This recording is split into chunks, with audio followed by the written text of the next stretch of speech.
Hello everyone, welcome to the Commentator Ninja channel. My name is Mary, I'm the Commentator Ninja, and today we're going to talk about so many different things. We are going to talk about competitions that have been going on in the United States. We've had so many, and I'm actually a little bit behind, so we're going to talk about Addie Herman's Invitational Comp. We're going to talk about some fire runs that happened there. I'm going to get on my soapbox yet again for a brief moment to talk about why it is so important to do course adjustments for female athletes to progress the sport and also to make it a more inviting sport for female athletes. Then we're going to talk about masters and some data from WNL Worlds. We're going to make some course recommendations, some training recommendations for season 9.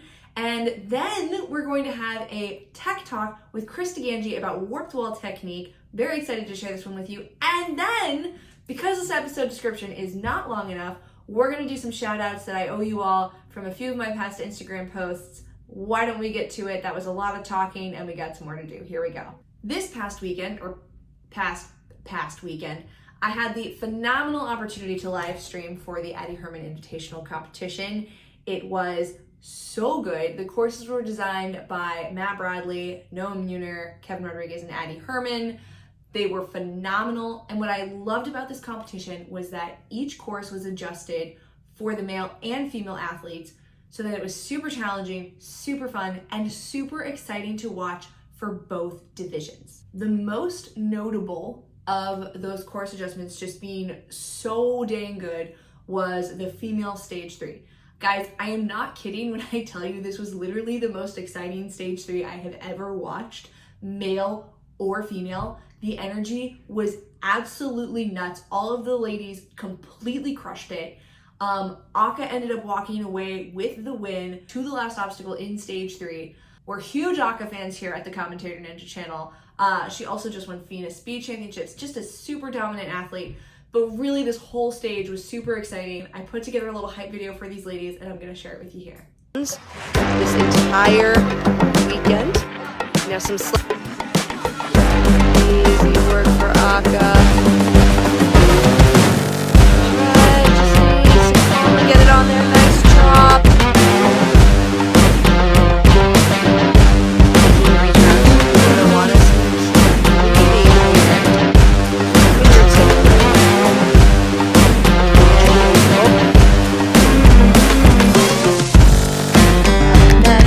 Going on the iron maiden.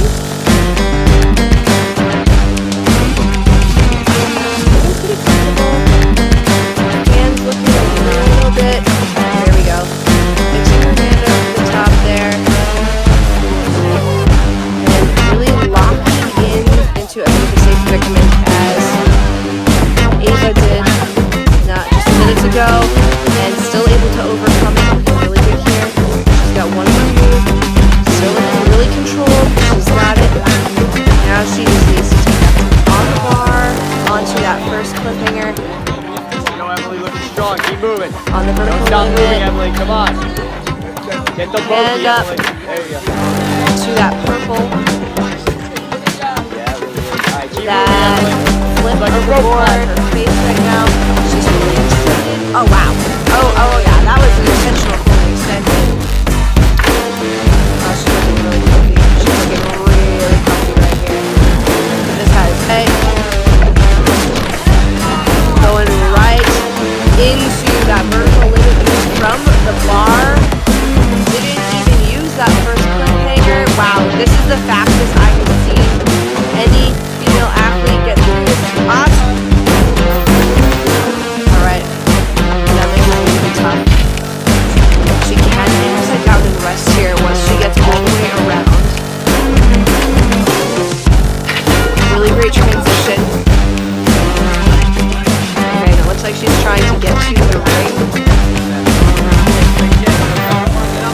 She's got to get all the way up to this pipe, which she does very well. Gonna need to get those feet up. She's on the second pipe, making that turn around.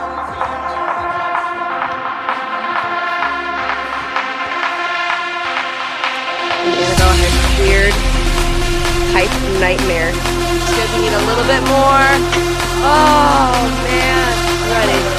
Here it is. Has to go for it. Here it is. She has lots of time. Yeah. And now there is a Oh! But I think it's gonna work for the powerlifts. Go on a little bit with one hand. Oh man. Here it is. She gets it. Oh. Yes, she does. And she gets the dismount.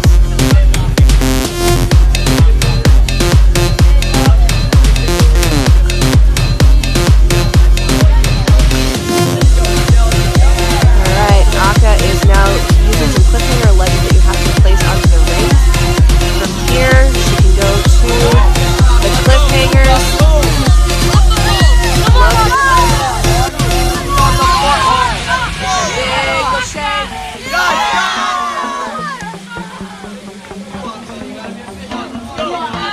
Alright, those fingertips are still looking good. She has another active rest point coming up. The next one tonight. Aka is about to get farther. Here's Lila Shea. She's got it. She's got it. Can we get her to the ring? Up to the ring. Here we go. The crowd's going nuts. Let's go.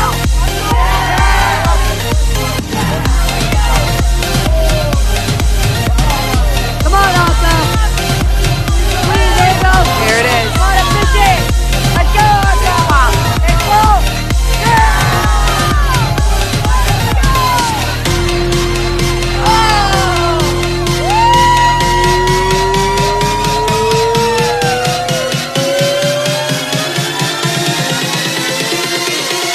Honestly, wish I could show you the entire competition in an episode, but if you do want to watch the whole competition, if you need a little ninja action this weekend, please head over to the Commentator Ninja Facebook page. It is where we have live streamed all of the events. There is a very brief clip here on the YouTube channel, but the YouTubes were not working in our favor that day, so it is on my Facebook page. Please go check it out. Check it out for just a really awesome, fun competition. But also, Matt Bradley put together some crazy fun obstacles with some new DGS elements and some old ones and some stuff that's not DGS at all that everybody probably has at their gym. So if you're looking for a couple new ideas for your courses this year, definitely go check it out. Speaking of course design for this upcoming season, I want to spend some time talking about Masters. They are quite possibly one of my favorite divisions. Love all my Masters athletes. You know it. I know it. I love you guys. As I was putting together the clear rate data for my previous episode regarding how the WNL did for female athletes this year at Worlds, I noticed that in the Masters courses, there were some really obvious crux points, both on the male side and the female side. So I wanted to take a deeper dive into those obstacles to figure out why were the Masters having such a hard time with these obstacles.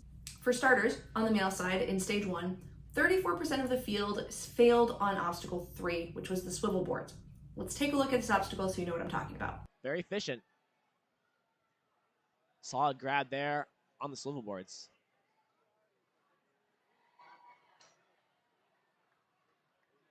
Makes another good grab. See if he can make it through. One final grab there on the swivel boards. And he's through. My buddy Josh Squire is making this look pretty flawless and super easy, but it did have a really high fail rate. So what was it about this obstacle that caused it to have such a high fail rate? I noticed that a lot of the athletes had a hard time with the repeated explosiveness of the obstacle. It wasn't ever really hand placement or timing of hand placement that knocked people out. It was just not having enough power to get to the next board. And you actually saw quite a few masters, instead of doing the swivel board sideways like they're sort of intended to, a lot of them opted to try going front ways, which is a more natural position for ninjas to build explosiveness from. If they're not super comfortable with that side-to-side motion, it's a little bit more of an advanced move. So multiple rounds of a kind of awkward, explosive move, probably not the greatest to put in a course as like the third obstacle. I'm not saying don't put these in masters courses, but I am saying that it is going to be a little bit difficult if you have all that much explosiveness in an obstacle, also coupled with an awkward movement. Masters athletes, I know you hate it when I underestimate you. I'm not saying you can't do this obstacle. 62% of you actually got through it. If you are looking for something to train this season, I think that the power endurance and repeated explosiveness is probably a good one to start working on. Another obstacle that had a pretty high fail rate for the Masters male athletes was obstacle 5 on stage 2. When I went back through the footage, I realized that it wasn't actually obstacle 5 that was difficult or causing people to fail. It was the obstacle before that, obstacle 4, the vortex, that really just took a lot of the masters' energy before they hit obstacle 5. They were then super gassed and just didn't have enough left in the tank to complete the obstacle. Let's take a look at what the vortex looks like, executed by my boss, Eric Matta. Times on this course here. He's got that first move. Nice job. Second move. Swing is set up. He's going to go here. He's got it. Come on, Eric. Nice job. Looking very strong. Yeah, he's going for the skip. Let's see him hit this. He gets it. Woo! So Eric made this obstacle look pretty easy, but you know, he is second in the world, so no, he didn't pay me to say that. I don't even know if he watches my channel. But a lot of masters did struggle with this obstacle.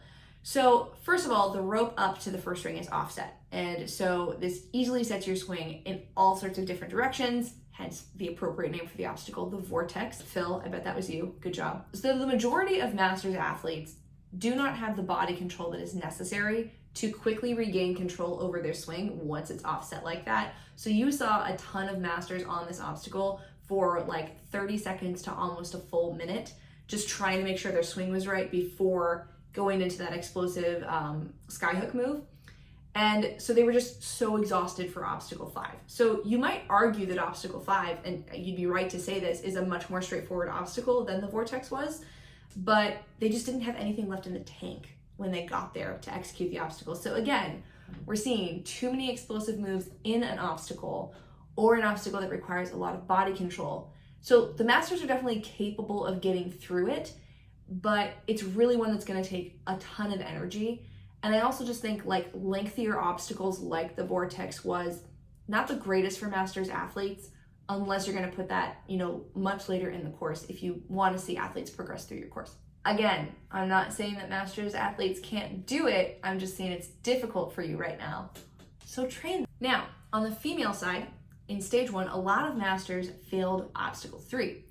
Obstacle 3 looked a little something like this, expertly executed by Kelley Loofbourrow.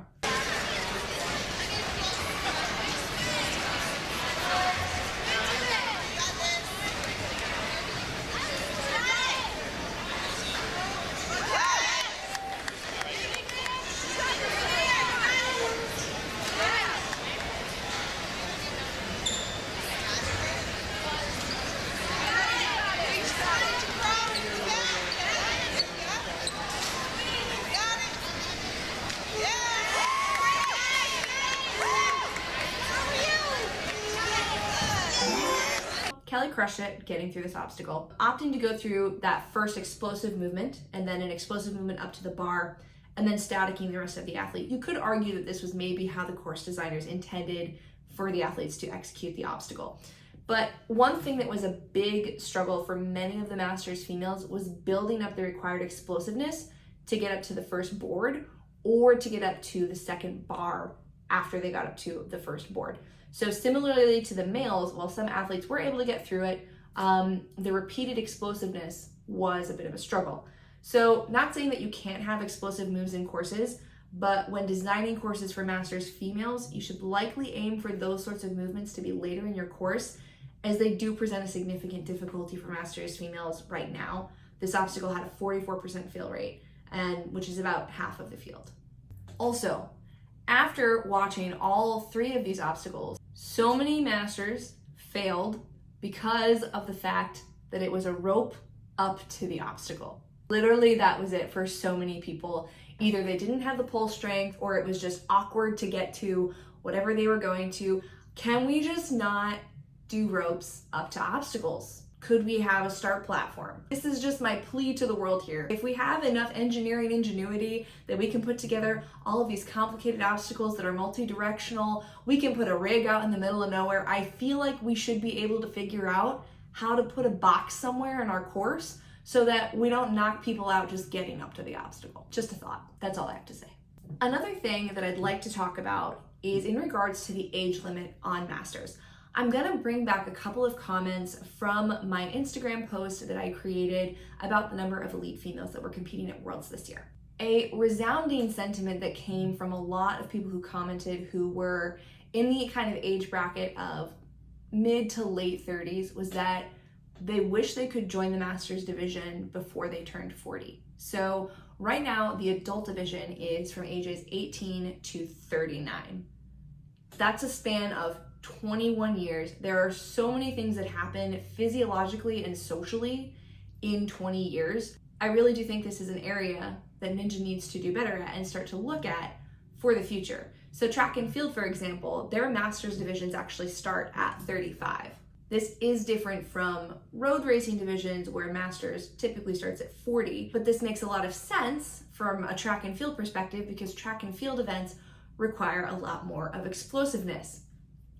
What does Ninja require? A lot of explosiveness.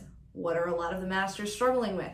A lot of explosiveness. It all makes sense. So logistically speaking, it would be really difficult to have any sort of breakdown in Masters divisions like you see in road racing where it's ages 35 to 40 are in their own division, ages 41 to 45 are in their own division, so on and so forth. Logistically speaking, that just wouldn't work for gyms. You couldn't have that many different courses or that many different podiums.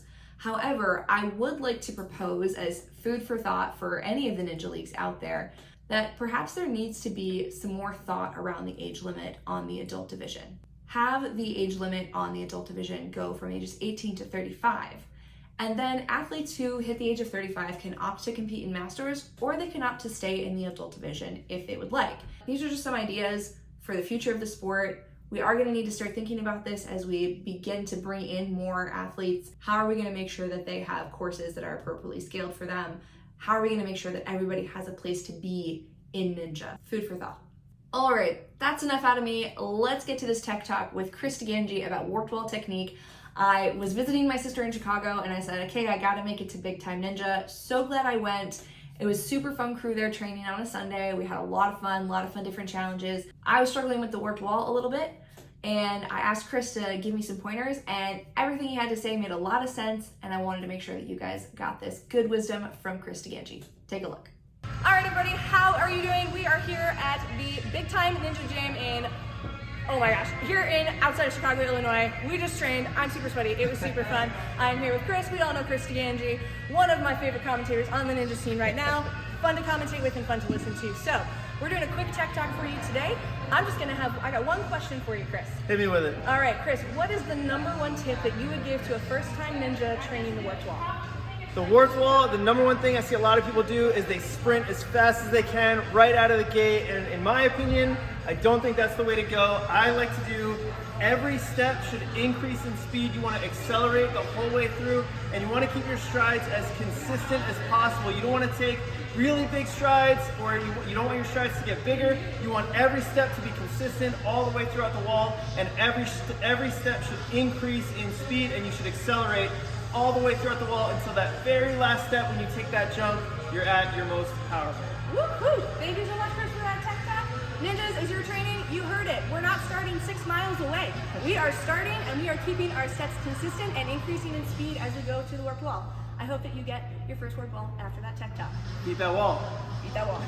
What a great tech talk with Chris Digangi. Now it's time for some shout outs. I have had 2 posts on my Instagram page recently asking people to comment with specific things and information found in the video, and I promised you all a shout out on the next episode. So here I am paying my dues. The first one was this little reel right here. I asked you to identify which obstacle I was the most afraid of, and for any of you that responded TikTok, you were absolutely right. That was the one I was most afraid of. Less scared of it now after training it a couple of times, but still a pretty scary obstacle. So all of you guys that deserve shout outs, we've got Ninja Harris, Kay Nakosugi, Wydil the Daredevil, Carter Stone, Eric Malkowski, Ninja Otis Doodle, one of the cutest ninja puppies out there.